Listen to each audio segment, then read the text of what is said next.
오늘은 나 여호와는 중심을 보느니라 라는 제목으로 하나님의 말씀을 전하도록 하겠습니다. 입시의 계절이 시작됐습니다. 이제 이번 달 13일은 대학 입학을 위해 수고한 이들이 결전을 치르는 날입니다. 수능이 얼마 남지 않은 어제 우리의 마음을 어수선하게 하는 뉴스가 있었습니다. 올 2014 학년도 대학 수능 시험에서 세계지리 8번 문제에 오류가 있어서 문제가 잘못됐다는 판결이 나왔습니다. 이로 인해서 교육부는 세계지리 8번 문제를 모두 맞게 해주기로 결정을 했습니다. 교육부에 따르면 세계지리 8번 문항 오답자는 18,884명인데 이것을 모두 정답으로 처리해주면 이 중에서 등급이 한 등급 올라가는 학생들이 약 4,800명에 달한다고 합니다. 그래서 이들을 추가 합격과 편입학 등의 방식으로 구제할 계획이다라고 발표했습니다. 이 뉴스를 들으면서 일점에 웃고 웃는 우리 아이들과 그 부모들의 모습이 떠올랐습니다. 왜냐하면 내년이면 저도 이제 고3 학부모가 됩니다. 남의 이야기 같지 않더라고요. 이러한 수능과 같이 사람에 대해서 평가하는 이 평가는 정확해야 합니다. 그러기 위해서는 기준이 명확해야 하죠. 이번 사건처럼 명확한 기준이 돼야 될 시험 문제에 오류가 발생하면 그로 인해서 피해를 보는 사람이 생겨날 수밖에 없는 것입니다. 그러므로 항상 평가는 정확하고 또 공정해야 합니다. 회사를 다니는 사람들은 승진과 관련해 평가를 받습니다. 인사고과를 받죠. 그것에 따라서 승진이 결정됩니다. 하지만 이러한 인사와 관련된 평가에 있어서 정확한 기준이 없이 인맥과 같은 또 다른 요인에 의해서 인사가 결정되는 경우들이 종종 있습니다. 이러한 정확한 기준이 없이 불명확하고 또 불공평한 인사 처리가 일어나면 사람들은 반발을 하거나 불만을 갖게 됩니다.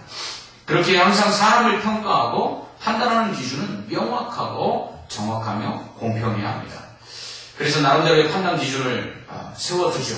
학교에서 학생을 선발하는 평가 기준들을 보면 명확한 기준들을 가지고 합니다. 대신이나 수능 점수 또 거기에 각종 또 다른 판단 근거가 될 수 있는 요인들을 가지고 학생들을 선발하는 기준으로 삼습니다.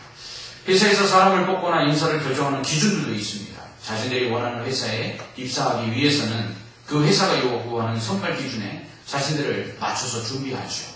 이것을 흔히 스펙을 쌓는다고 말합니다. 스펙이라는 말은 제품의 사양, 곧 제품의 기능과 성능을 의미하는 말인데 이것을 회사가 요구하는 능력이나 자격이라는 신조어로 새로 생겨난 말입니다. 즉 학력, 토익점수, 자격증 등을 스펙이라고 합니다. 요즘 학생들은 그래서 스펙 쌓기에 아주 혈안이 되어 있는 것이죠. 예로부터 우리 선조들은 사람을 판단할 때 신원, 서판을 기준으로 삼았습니다. 몸신, 발승원, 글서, 판단할 판, 즉 신체의 장애 유무, 그리고 언변, 글씨체와 글재주, 판단력과 지식, 이런 것으로 사람을 판단했습니다. 이러한 신원, 서판은 사람의 외적인 면에 취중되어 있음을 알 수 있습니다. 즉 겉으로 드러나는 것이 어떠느냐에 따라서 그 사람을 좋다 나쁘다 판단하는 기준으로 삼는 것이죠. 대학생들 사이에서는 성형이 유행한다고 합니다. 입사 전에 얼굴을 예쁘게 고치는 것이죠. 그런데 대학생 때는 이미 늦었다는 것입니다. 왜냐하면 중고등학생 때 해야 티가 안 난다는 것입니다. 그래서 우리나라를 성형공업이라고 부릅니다. 스펙의 시대는 사람을 외적으로만 판단하는 이 세태의 단면을 보여주고 있다고 할 수 있습니다. 요즘 젊은이들 사이에 돈 없는 건 용서해도 못생긴 건 용서할 수 없다. 이런 농담들이 오갑니다. 심지어 부모가 이쁘게 또 잘생기게 낳아준 것만 해도 최고의 유산이라는 말까지 합니다. 심지어는 못생겨서 왕따를 시켰다는 말도 들립니다. 결혼도 외모를 따져서 하는 사람들이 있습니다. 조건을 따져서 결혼합니다. 하지만 결국 함께하지 못하는 이유가 무엇입니까? 그것은 못생겨서도 아니고 조건이 나쁘기 때문도 아니라 거의 성격이 맞지 않기 때문입니다. 결국 사람에게 가장 중요한 것은 마음이라는 것입니다. 그러나 문제는 이 마음은 볼 수도 없고 몇 번의 만남을 통해서 평가하는 것도 쉽지 않습니다. 열길 물속은 알아도 한길 사람 속은 모른다는 말처럼 사람의 마음을 알려면 관계를 맺고 오래 지나가야 되는데 그래도 알기 힘든 것이 사람의 마음입니다. 그렇다고 보니까 결혼도 살아보고 하는 사람들이 있습니다. 그래서 살다가 이 사람 보고 결혼해도 되겠다 싶으면 그때 혼인신고하는 사람들이 있습니다. 그래서 이렇게 동거하는 기간에는 아이도 안 낳습니다. 왜냐하면 헤어질 때 쿨하게 헤어지려고 아이도 안 낳는 것입니다. 그런데 결혼이 두 사람만의 문제입니까? 아이를 낳고 키워봐야 그 사람의 또 다른 모습들도 볼 수 있는 건 아닙니까?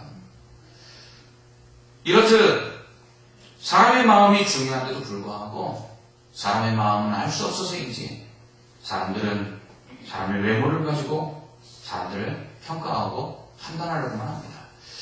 그러나 참 다행스러운 것이 있습니다. 그것은 하나님은 우리를 외모로 판단하지 않는다는 것입니다. 하나님은 우리를 중심을 보시고 선택하시고 사용하십니다. 오늘 본문은 다윗이 왕으로 선택되는 이야기입니다. 하나님의 말씀을 순종치 않던 사울 왕을 버리시고 하나님이 새로운 왕을 선택하십니다. 그래서 선지자 사무엘에게 내가 너를 베들레헴 사람 이새에게 보내리니 이는 내가 그의 아들 중에서 한 왕을 보았느니라 라고 말씀하십니다. 이에 사무엘은 뿔에 기름을 담아가지고 이새의 집으로 가죠. 혹 새로운 왕을 선택하러 가는 것을 사울이 알게 되면 자신을 죽일까봐 사울과 그리고 또 이새에게는 내가 제사하러 왔다라고 말을 합니다. 그리고서는 이 제사에 이새의 아들들을 청하죠. 이새는 아들들을 준비시켜서 사무엘 앞에 세웁니다. 맏아들 엘리압을 보자 사무엘의 마음에 이런 생각이 들었습니다. 여호와의 기름 부으실 자가 과연 주 앞에 있도다. 첫째 아들을 보니까 딱 마음에 들었어. 그런데 하나님께서 말씀하십니다. 그의 키와 그의 용모를 보지 마라. 나는 이미 그를 버렸노라. 나는 사람을 외모로 보지 않고 중심을 본다. 이렇게 말씀하십니다. 이에 이새가 둘째 아들 아비나답을 사무엘 앞에 세우죠. 그래도 아니었습니다. 셋째 삼마를 세웠는데 아니었습니다. 이렇게 일곱째 아들까지 모두 사무엘 앞에 다 세워봤는데 하나님은 다 아니라는 것입니다. 사무엘이 이새에게 묻습니다. 다른 아들이 없느냐. 그러니까 이새가 뒷머리를 벅벅 긁으면서 하는 말이 아들이 하나 있긴 있는데 저기서 양을 지키고 있습니다. 그러는 거예요. 그가 바로 다윗이었습니다. 그래서 사무엘이 이 막내 다윗을 불러오게 하시고 다윗을 불러왔습니다. 아주 애띤 소년이었습니다. 얼굴이 붉고 이쁘장하게 생겼다는 것은 아직도 소년티를 보지 못했다는 것이죠. 그런 다윗에게 하나님께서는 내가 택한 자가 이로다 라고 말씀하십니다. 이에 사무엘이 기름을 그 머리에 부어서 왕으로 세웁니다. 기름을 부었다는 것은 왕으로 선택했다는 것입니다. 당시 왕과 제사장과 선지자 이 세 가지 직분을 받는 자에게는 기름을 부어서 임명했습니다. 우리가 잘 아는 그리스도 또 메시아 이 말은 기름 부음 받은 자라는 뜻인데 곧 예수님은 기름 부으신 받은 왕이요 또 제사장이요 선지자다라는 의미를 가지고 있는 것입니다. 이렇게 다윗이 기름을 부음 받은 후에 하나님께서는 그에게 성령으로 감동되게 하셔서 하나님이 늘 그와 함께 하셨습니다. 오늘 말씀을 통해서 우리는 하나님이 쓰시는 사람에 대한 하나님의 기준이 무엇인지를 알 수 있습니다. 첫째로 하나님은 외모를 보지 않는다는 것입니다. 사무엘은 이새의 큰 아들 엘리압을 보고는 여호와의 기름 부으실 자가 과연 주 앞에 있다 이렇게 생각을 했습니다. 그런데 하나님은 그의 용모와 키를 보지 말라. 사람은 외모를 보거니와 나는 중심을 본다 이렇게 말씀하십니다.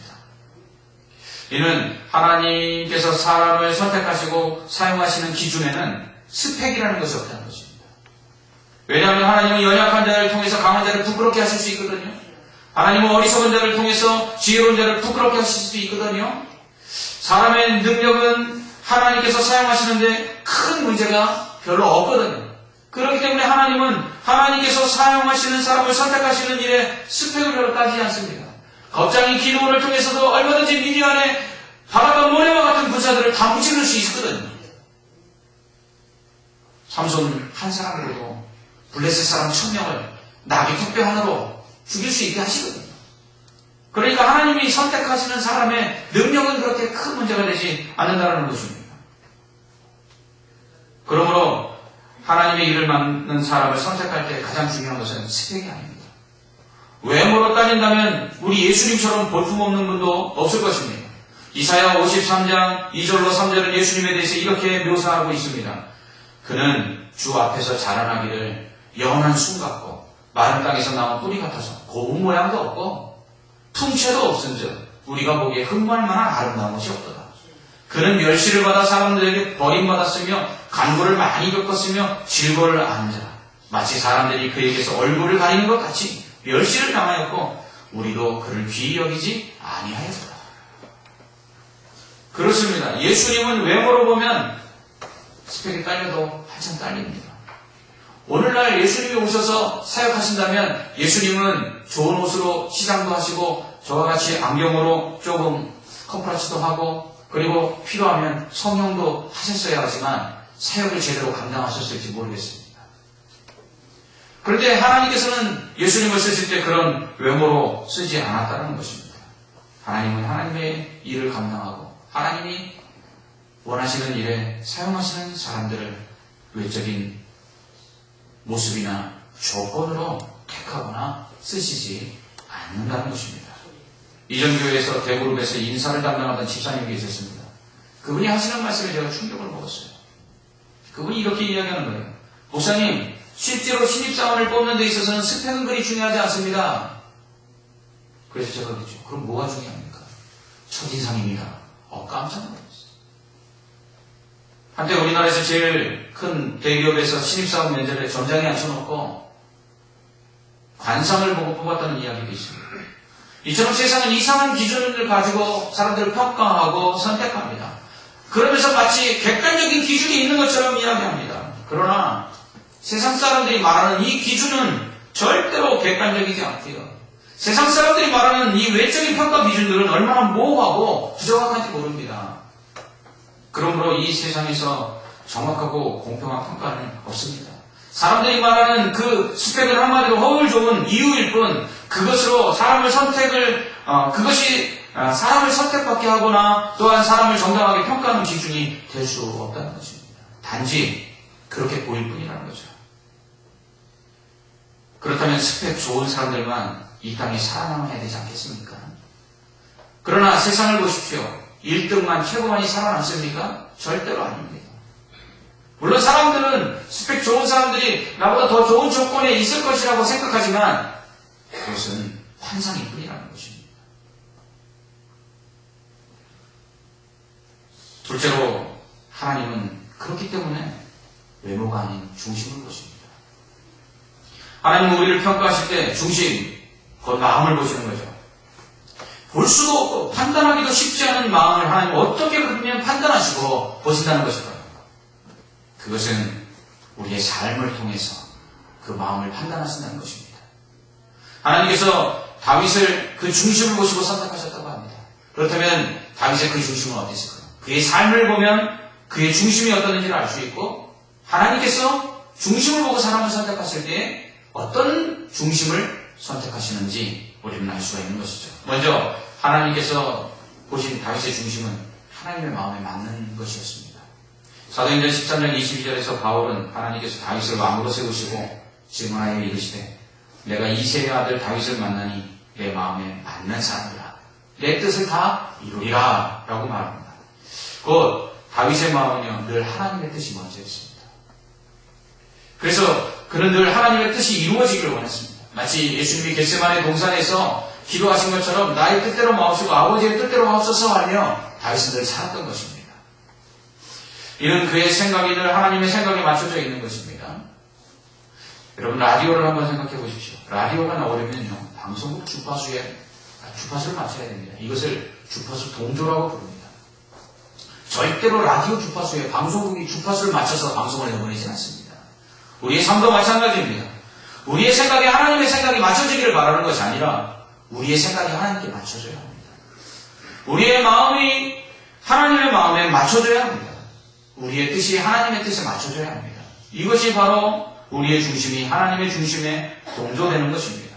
다윗은 늘 그렇게 살았습니다. 또한 다윗은 작은 일에 충성하는 사람이었습니다. 그는 사무엘 선지자가 와서 형들을 아버지가 모두 불렀으나 자신에게는 양을 치라 했을 때 그는 묵묵히 양을 쳤습니다. 골리앗을 죽인 그를 사울이 사위로 삼겠다며 블레셋 사람들의 그 성기의 포피를 100개를 가져오라 했을 때 이는 다윗을 죽이려는 계책임에도 불구하고 그는 사울이 말한 대로 블레셋 사람에게 나가서 혼자 100명을 죽여 그 포피를 가져옵니다. 이로 인해서 오히려 블레셋 사람들이 다윗을 더 두려워하게 되죠. 이처럼 다윗은 작은 일이든 또한 자기를 해롭게 하는 일이든 명령에 순종하고 끝까지 충성했던 사람임을 볼 수 있습니다. 하나님은 이러한 충성된 중심을 보신 것입니다. 또한 다윗은 하나님이 세우신 권세를 인정하는 사람이었습니다. 사울은 그를 죽이려고 얼마나 애를 썼습니까? 그러나 사울을 죽일 두 번의 기회가 있었지만 그는 사울을 죽이지 않습니다. 이유는 단 하나, 하나님이 기름 부으신 자였기 때문입니다. 하나님께서 기름 부으신 자, 하나님께서 세우신 권세이기에 자신이 죽일 수 없다는 것입니다. 이것은 하나님의 주권을 인정하는 것입니다. 하나님의 주권을 인정하고 자신의 감정이나 자신의 복수심마저도 내려놓을 수 있었던 이 다윗, 그 중심을 하나님께서 보시고 그를 택하신 것입니다. 또한 다윗은 약한 사람들을 품는 사람이었습니다.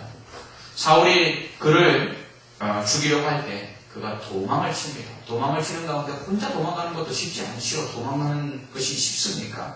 그런데 그때 환난당한 자, 빚진 자, 마음이 원통한 자들이 그에게 모였습니다. 다윗은 그들을 마다하지 아니하고 품었습니다. 그리고 그들을 도와줬습니다.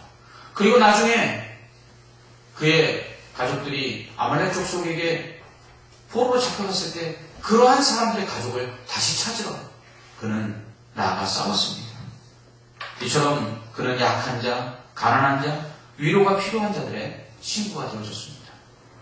무엇보다 다윗은 하나님을 절대적으로 의지하는 자였습니다. 그가 아버지의 양을 칠 때 악한 짐승이 와서 양을 물어가면 하나님의 능력을 의지하고 가서는 그 악한 짐승의 입에서 양을 건져냈습니다.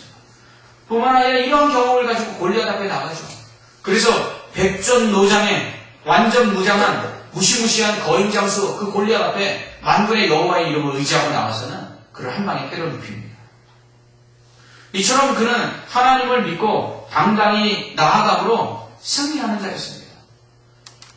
이러한 중심이 하나님께 맞았던 것입니다.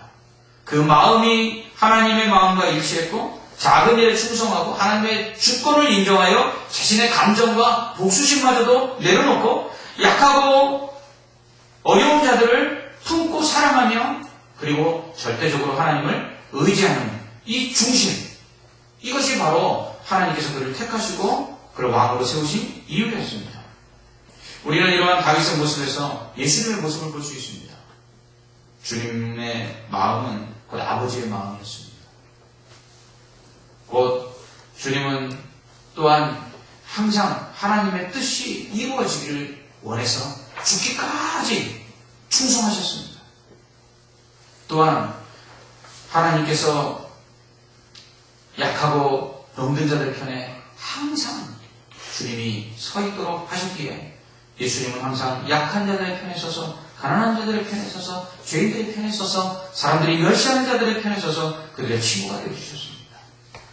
더 나아가서 늘 언제나 하나님만 의지하고 성령과 함께 사역하셨습니다. 하나님께서는 다윗의 중심에서 바로 이 그리스도의 모습을 보셨던 것입니다. 즉 하나님이 쓰시는 사람은 주님의 마음을 가진 사람입니다.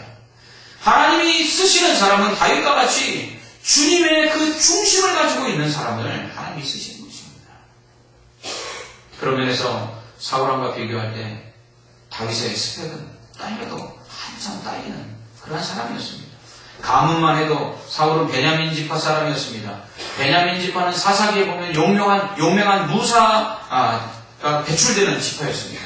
이러한 베냐민 지파 중에서도 그의 아버지 기스는 유력한 사람이었습니다. 가문이 아주 빵빵했습니다.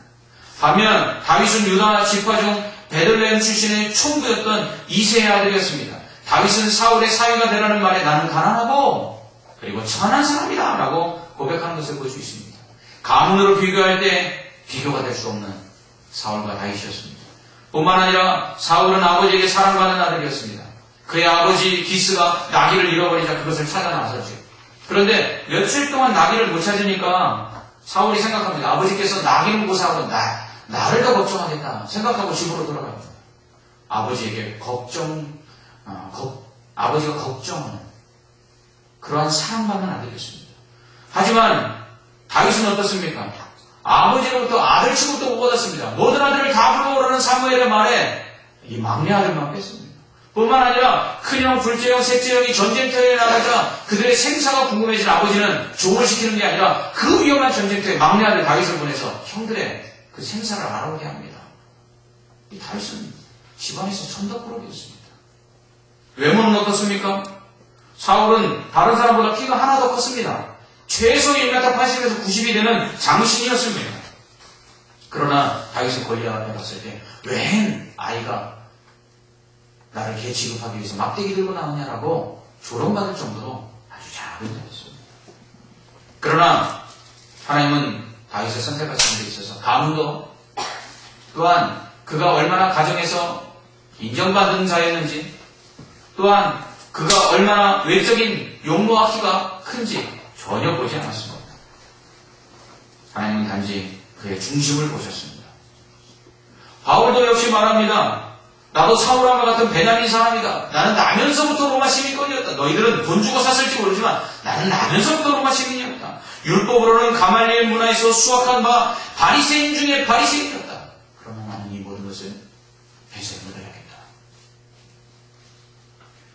하나님이 선택하셔서 이방인의 사도 바울을 세우실 때 하나님은 전혀 그가 베냐민 사람인지 그리고 바리새인 사람인지 그리고 그가 가말리엘 문에서 율법을 배웠는지 그가 로마 시민권을 가지고 있는지 전혀 그것을 조건으로 그를 선택하지 않으셨기 때문입니다. 교회도 마찬가지입니다. 교회도 사람을 세울 때 하나님께서 사용하시는 사람을 선택하실 때의 기준을 가지고 교회 일꾼을 세워야 합니다. 세워지는 사람 역시 자신의 외적인 면을 드러내려 하지 말아야 합니다. 세상에서는 얼마나 가졌으며 얼마나 배웠으며 얼마나 높은가를 교회 안에서는 중요하지 않게 여겨야 합니다. 이런 것들이 필요 없다는 것이 아닙니다. 이런 것들이 교회 안에서는 절대로 외적으로 보여지고 판단되는 기준이 되어서는 안 된다는 것입니다. 교회는 외적인 스펙보다 내적인 중심이 더 중요합니다. 얼마나 하나님을 사랑하고 연약한 성도들을 사랑하고 또 교회가 요구하는 헌신과 충성을 할 수 있으며 곧 주님의 마음을 가지고 그렇게 자신의 모든 것을 내려놓을 수 있는가. 이것이 진정한 교회가 원하는 일꾼의 스펙이라는 것입니다. 그러므로 교회는 다윗과 같은 사람이 요구됩니다. 훌륭한 가문도 아니고 가족으로부터 사랑받는 자, 또 외적인 조건들이 뛰어난 자, 또 이러한 것이 아니라 오직 중심이 하나님께 향한 자. 그러한 자를 하나님께서 택하시고 그러한 자를 쓰시기 때문에 교회도 그러한 사람들을 일꾼으로 세워야 하는 것입니다. 그럴 때 하나님께서 그런 사람과 함께 하십니다. 다윗의 중심을 보시고 그를 선택하신 하나님은 그가 기름 부음 받으러 성령을 주십니다. 여호와의 영에 감동됐다는 표현이 바로 성령 충만하였다는 뜻입니다. 하나님께서 선택하셔서 사용하시는 사람에게 하나님은 성령을 선물로 주십니다. 삼손이 블레셋 사람들을 만나 그들을 무찌를 때도 하나님의 신, 여호와의 신, 그 성령이 그에게 감동되어서 그가 큰 일을 이룰 수 있었습니다. 성경에는 성령으로 인치셨다는 표현이 있습니다. 이는 하나님께서 선택하신 자를 성령으로 이 선택하셨음에 대해서 확증하시는 것이고 또한 그 선택받은 자에게는 또한 능력을 주신다는 것입니다. 그렇기 때문에 성령의 은사라는 것은 무엇입니까? 하나님께서 선택하신 자에게 하나님께서 능력을 주셔서 그 사명을 감당하도록 하는 하나님의 선물이요 은혜라는 것입니다. 그러므로 하나님께서 선택하여 사용하시는 자는 하나님이 보시는 그 중심만 있으면 됩니다. 그 중심만 있으면 하나님께서 성령을 주셔서 능력을 주시고 지혜를 주시고 감당할 수 있게 하시기 때문입니다. 그러므로 우리는 우리 자신 자신을 볼 때 우리의 중심이 하나님께 어떤가 항상 이것을 볼 수 있어야 합니다. 미국인들이 하는 농담 중에 이런 농담이 있습니다. 이 지구상에서 가장 개발이 안 된 암흑지대는 아프리카나 시베리아가 아니다. 바로 당신의 모자밑이다.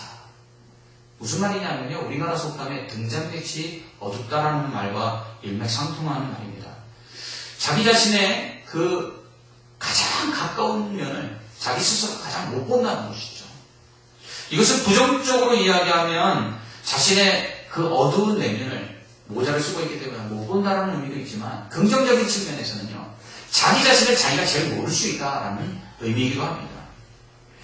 여러분들은 거울을 보시면서 늘 무엇을 보십니까? 우리는 매일같이 거울을 보면서 우리의 외모를 봅니다. 그러나 하나님은 우리의 중심을 보신다는 것을 기억해야 합니다. 많은 사람들이 자신들의 외모를 보면서 상대적인 열등감을 가지기도 하고요. 자신들의 그 외모를 보면서 때로는 낙심하기도 하고요. 그리고 자신들의 외모를 보면서 나는 왜 이럴까라고 스스로 자기 자신을 초라하게 여기는 자괴감에 빠지기도 합니다. 그러나 그럴 때 우리는 바로 우리 내면에 있는 하나님의 성령을 볼 수 있어야 합니다. 지금 가을 야구가 한창입니다. 프로야구 팀 중에서 저는 LG 트윈스를 응원합니다. 꼴찌를 하던 팀이 정규리그 4위를 하더니 플레이오프까지 진출했습니다. 비록 한국 시리즈에 진출하지 못했지만 새로운 감독과 선수들이 최선을 다해서 값진 열매를 거뒀습니다. 플레이오프가 끝나고 LG의 감독은 팬들을 향해 피켓 하나를 들어 올렸습니다. 거기에는 이렇게 써 있었습니다. 나는 내가 생각한 것보다 훨씬 강하다. 꼴찌를 하고 있는 팀의 수장을 맡아서 낙심하여 있는 이 팀원들에게 그가 그들을 독려하여 끝까지 가을 야구까지 갈 수 있게 했던 비결이 바로 여기 있었습니다. 지금 현재의 외적인 결과만으로 자신을 평가하지 말고 자신 안에 있는 또 다른 능력들을 믿고 그리고 다시 해보자는 것이었습니다. 그리고 결국 그들은 꼴찌에서 4위를 그리고 3위를 물리치고 플레이오프에 진출할 수 있었습니다. 하나님께서 우리의 중심을 보신다는 것은 이와 같은 것입니다. 우리의 외적인 모습을 보고 또 우리의 조건이나 능력 그리고 우리가 처한 상황들을 보고 우리가 낙심해 있지 말라는 것입니다.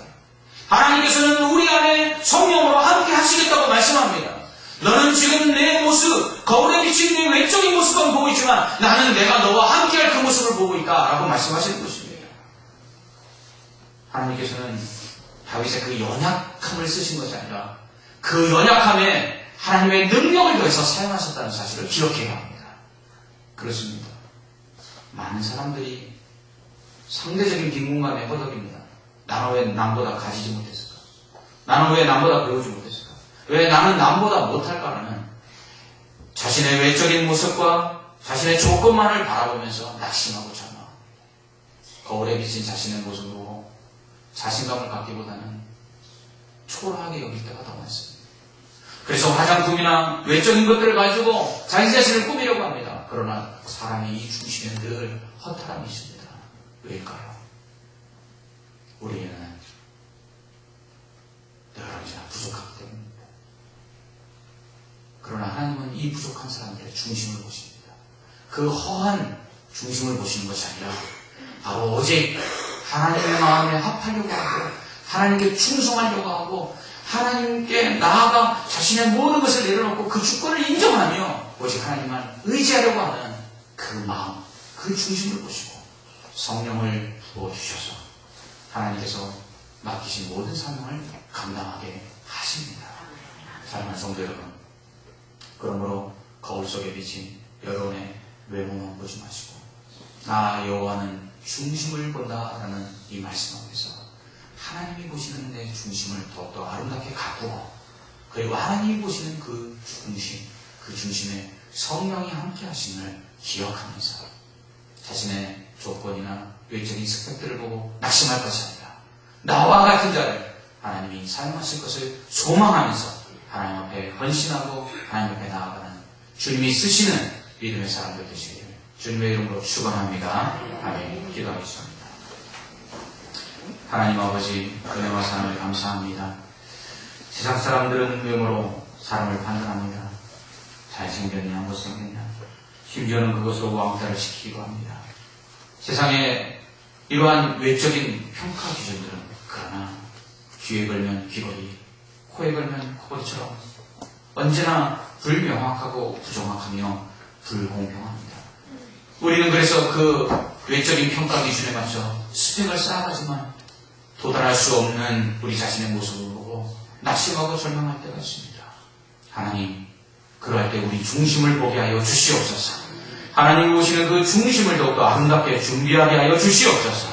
그리하여 우리의 연약함에도 우리의 중심을 보시고 그 위에 성령을 보사 능히 하나님의 놀라운 역사를 감당케 하시는 그 은혜들을 소망하며 나갈 수 있는 믿음의 사람들 되게 하여 주시옵소서.